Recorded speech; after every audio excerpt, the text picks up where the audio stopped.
In today's video, I'm going to teach you how to contact PayPal customer support. If you need help with your account, a payment, or a general issue, PayPal makes it fairly simple to reach their support team directly from your dashboard.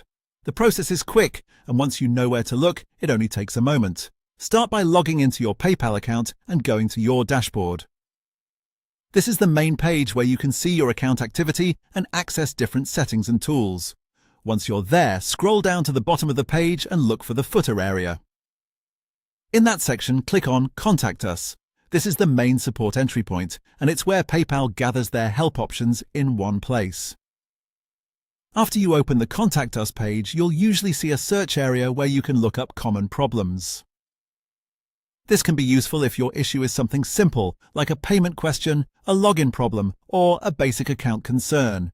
In many cases, the answer you need may already be available there, which can save you time. If you'd rather contact support directly, look toward the bottom of the page. There you'll find the options to message us or call us. The Message Us option is helpful if you want to type out your issue and keep a written record of the conversation. This is often a good choice for questions that may require a bit of explanation. The Call Us option is better if you want immediate help or prefer speaking with a representative directly.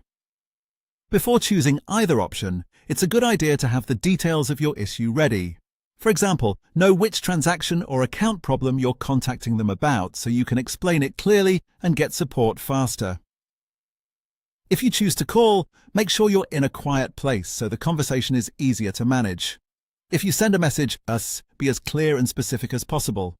And that's really all there is to it.